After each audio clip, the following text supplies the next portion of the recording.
그림을 보게 되면 자, 영구적인 통화량이 증가를 했을 때 여기 T0 시점입니다. T0, T0, T0 있을 때 여기에 있는 자, 통화량을 T0 시점에서 통화량을 M0, M1이 탁 올렸죠. 0 시점에서 M1으로 이렇게 탁 올렸습니다. T0 시점에서 통화량을 M0에서 M1이 올랐습니다. 자, T0의 물가금리 환율의 변화를 보여주는 것이 그림 10-3인데 명목 통화량을 M0에서 M1, M0에서 M1으로 이렇게 올렸어요. 그랬을 때의 물가는 이렇게 바로 올라가는 게 아니고 이렇게 서서히 올라가고 있습니다. 바로 팍 아까 물가가 경직적이라고 했죠. 그래서 물가가 바로 올라가는 게 아니고 그래서 통화량 증가 시점에는 물가가 변하고 있어요. 서서히 장기 균형값 P1까지 증가하는 겁니다. 서서히 물가가 이렇게 P1이죠. 통화량 증가만큼 이렇게 올라가게 되는 거고, 저것을 이제 M을 물가로 나누는 거죠. 실질적인 통화량 증가의 세 번째, 명목 화폐 공급량을 물가로 나눈 실질 통화량은 단기적으로는 급증하면서 이제 그래서 이렇게 물가가 급증했는데 물가가 상승하면서 원래대로 복귀하더라. 그래서 여기 있는 것이 자, 요것은 물가가 안 올랐죠. 이때는 물가가 안 올라고 화폐는 올라갔어요. 자, 분자는 화폐는 올라가는데 분모는 지금 서서히 올라가고 있다. 그러니까 이렇게 서서히 올라가니까 이렇게 서서히 떨어지겠죠. 그러다가 이제 물가가 이렇게 올라갔으니까 이렇게 수평이 되겠죠. 이것은 이제 물가가 화폐량은 분자는 늘어났어요. 근데 분모는 아직 천천히 가고 있다. 그러니까 천천히 떨어지게 되겠죠. 그래서 여기에 있는 세 번째 명목 화폐 공급량을 물가로 나눈 실질 통화량은 단기적으로 급증했다가 물가가 서서히 올라가면서 원래 수준으로 복귀한다.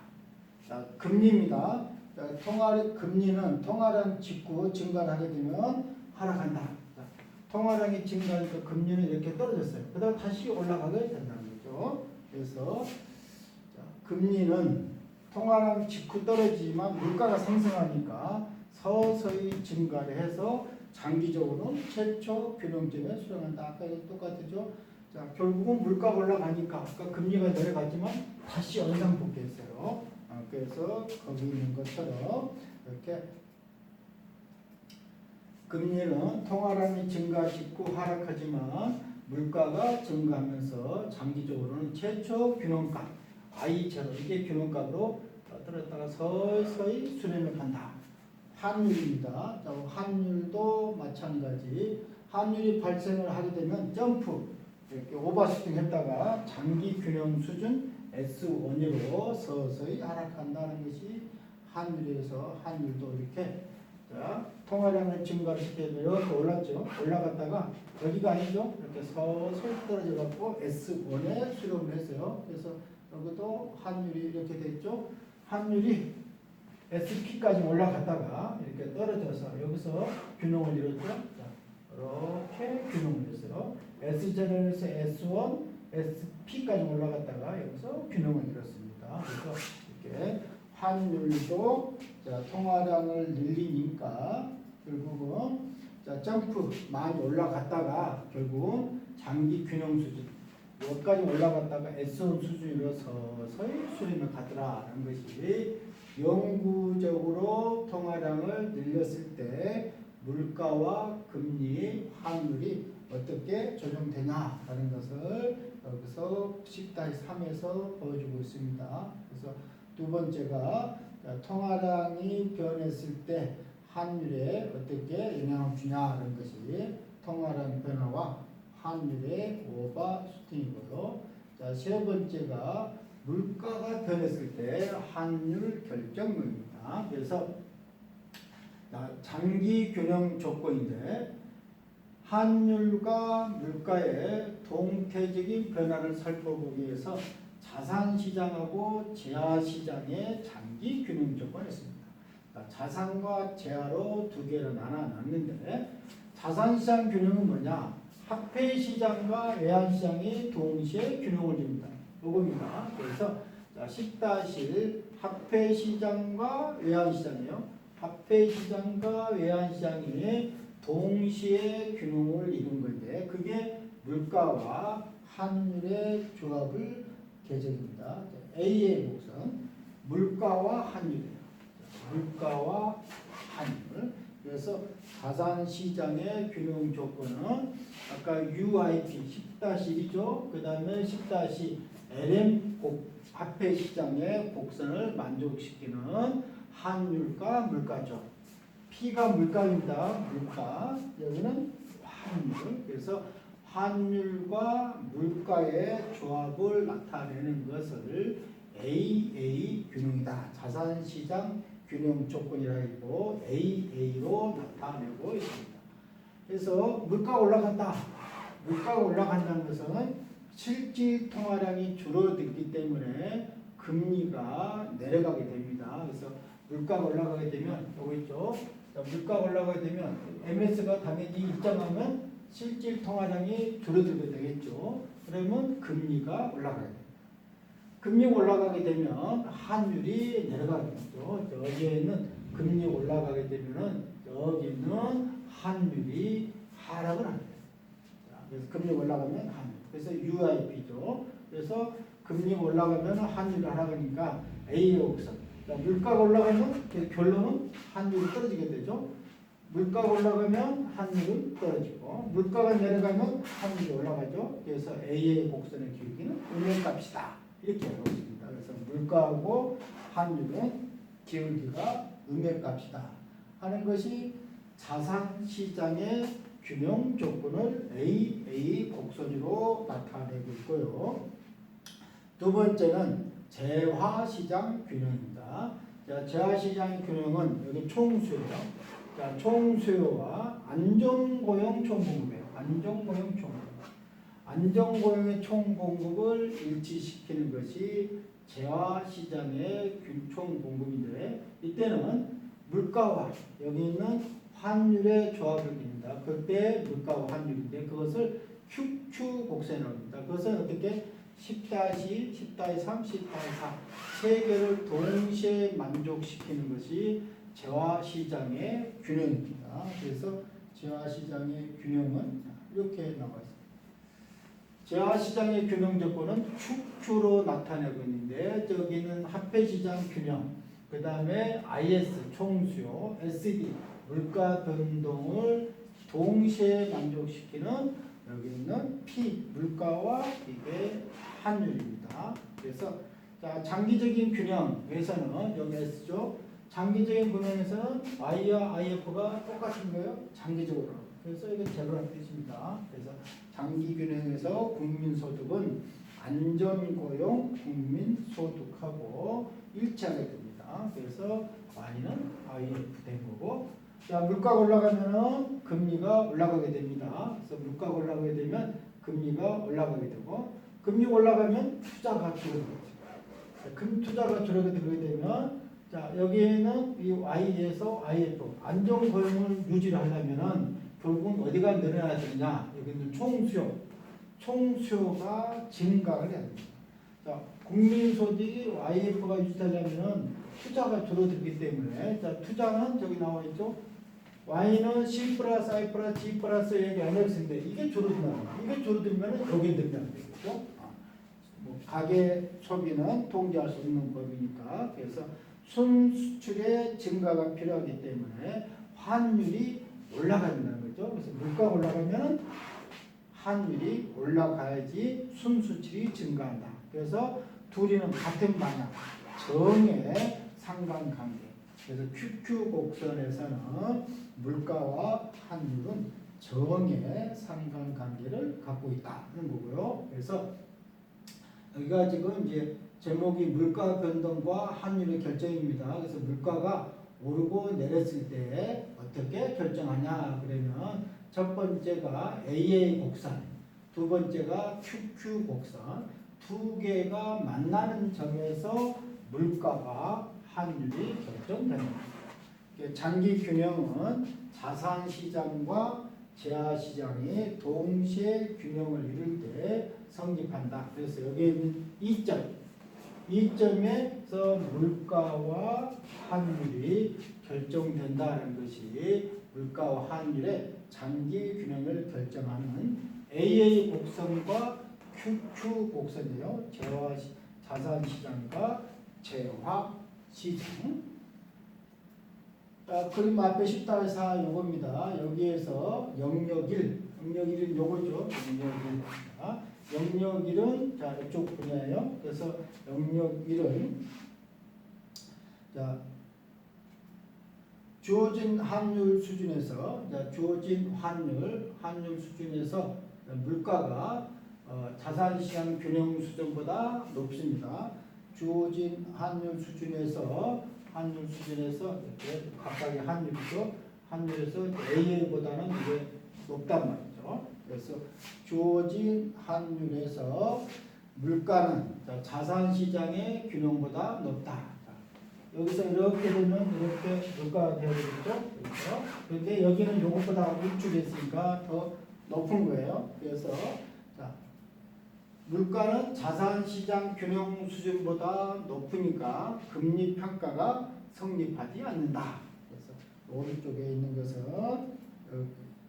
여기 이쪽 부분은 환율에 비교해서 물가가 더 높습니다. 이 정도 닿아야 되는데 더 높은 상태라는 거죠. 그렇기 때문에 여기는 금리 평가가 성립하지 않는다. 자, 주어진 물가 수준이에요. 주어진 물가라면 여기죠. 여기서 물가가 이렇게 되면 이렇게 환율이 결정이 되겠고 이렇게 환율이 결정돼야 되는데 자, 주어진 물가 수준에서 환율은 재화시장의 균형 수준보다 그래서 여기에 있는 재화시장 그렇죠? 여기 앞에 이건 자산시장이고 재화시장 환율이 재화시장보다 더 지금 주어진 물가 수준에서 환율은 재화시장의 균형보다 더 높다. 그래서 재화에 대해서 초과 수요가 존재하는 것이 자 1번에 답니다. 미래되는 것은 여기에는 환율을 주어주면 물가인데 더 높고요. 그 다음에 환율을 주어주면 여기가 물가를 주어주면 환율인데 여기는 다 밑에 있으니까 더 높단 말이죠. 그래서 앞에 있는 것이 재화에 대해서는 초과 수요가 존재한다. 자, 영역 3는 이라고 정반대이죠. 이쪽은 이라고 정반대인 것이 영역 3입니다. 영역 3에서는 주어진 환율 수준에서는 물가는 자산시장 균형보다 낮다. 자, 물가는 주어진 환율보다 여기보다 더 여기보다 더 낮게 있죠. 자, 여기서 물가인데 이렇게 물가인데 밑에입니다. 여기가 이렇게 환율에서 물가가 이렇게 결정돼야 되는데 요 밑에 있으니까 자, 환율을 줬을 때에 이 물가는 자산시장의 균형보다 낮다. 자, 물가는 어떻게 되느냐? 자, 환율은 수평이죠. 이렇게 수직을 하게 되면 자, 이렇게 되죠. 요것에 대해서 환율이 이렇게 결정이 되는데 이렇게 했을 때 왼쪽이죠. 왼쪽이니까 주어진 환율보다는 주어진 물가 시장에서 환율은 재화 시장의 균형 수준보다 더 낮다는 겁니다. 더 떨어진다는 뜻이죠. 물가를 주어지면은 이렇게 환율이 결정되는 왼쪽이에요. 그러니까 요것보다 더 왼쪽에 있으니까 환율이 요것보다 더 낮다라는 겁니다. 그것이 재화 3에 관한 얘기입니다. 재화 3가 아니고 영역 3. 영역 2예요. 자, 영역 2는 여기입니다. 여기 균형보다. 자, 여기죠. 자, 균형을 저 위에 있게 되면은 자, 이것도 이제 이렇게 현재 환율 수준에서 물가가 높다. 자, 환율이 이렇게 주어지고 있습니다. 이렇게 환율이 주어지게 되면은 그거에 대해서 물가가 이렇게 결정되는데 위에 있으니까 더 높단 말이죠. 이렇게 수직선을 세워보면은 물가가 여기 되는데 더 위에 있으니까 더 높은 거예요. 그래서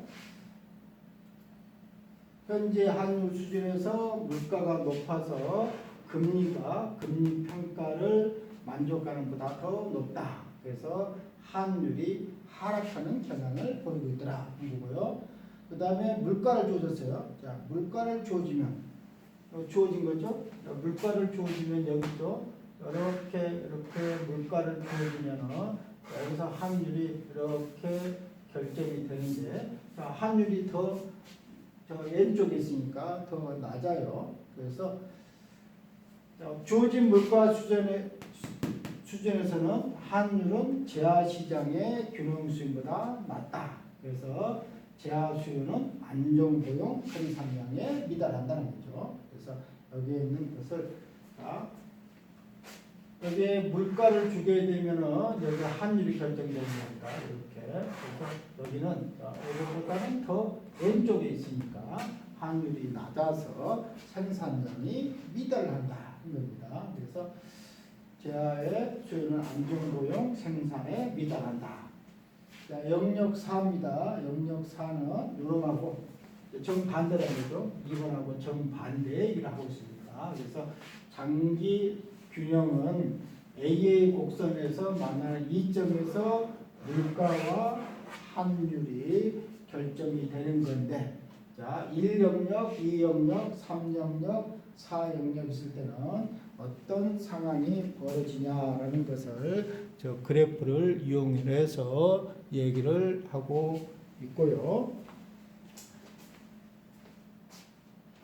자, 물가와 환율의 동체적인 조정 과정입니다. 이런 걸 가지고 물가가 환율은 어떻게 조정이 돼 가느냐라는 건데, 자, 물가와 환율이 어떤 조정 과정을 거칠까 분석할 때는 자산 시장과 재화 시장의 속도가 틀리다. 그러니까 자산 시장하고 재화 시장의 속도가 틀리다는 것을 고려하는 거죠. 저기에 있는 금리나 환율 이런 것은 시장에서 움직이는데 금융 변수인데요. 자, 생산량이나 물가 같은 실물 변수에 비해서는 훨씬 더 속도가 이제 이런 것이 더 느리라는 거죠. 금리나 환율이 더 빠르고요. 그래서 생산량이나 물가 같은 실물 변수는 조정 속도가 느리고 금리나 환율은 더 빠르다는 겁니다. 그래서 그림 10-5 여기죠. 자, 여점이 있어요. 아까 앞에서 뭡니까? 앞에 그림에서 봤을 때 여기죠. 4영역. 지금 4영역에 어떤 것이 있다고 지금 상황이 벌어져 있습니다. 4영역에. 그래서 자, 현재 경제가 균형 상태에서 벗어나고 여기가 균형인데 균형 밑에 있다는 거죠. 여기 밑에 있으니까 여기에 있는 환율이 조금 높죠. 여기가 균형 환율이고 균형 물가인데 여기 지금 1점 환율이 더 높습니다. 물가는 더 낮고요. 그래서 자, 벗어난 1점이 있는데 자산 시장의 속도는 빠르다. 물가가 그대로 있다 그러면은 환율이 자산 시장의 균형을 회복을 위해서는 환율이 빨리 올라간다는 거죠. 자, 여기에 자산 시장이고 재화 시장이죠. 자, 자산 시장의 균형에 벗어나 있기 때문에 이걸 빨리 올라가서 자, 이 환율에 빨리 올라가서 자산 시장 균형 이점으로 올라간다는 겁니다. 자산 시장은 빨리 가서 그래서 물가가 그대로인 상태에서 환율이 자산 시장의 균형을 회복하기 위해서 2번으로 빨리 가고요. 근데 이것은 계속 될 수가 없다는 거죠. 왜? 균형이 아니기 때문에. 그래서 재화 시장이 불균형 상태에 있습니다. 자, 이게 재화 시장인데 이쪽은 이게 재화 시장이 불균형이죠. 그러다 보니까 3점으로 가야 되는 겁니다.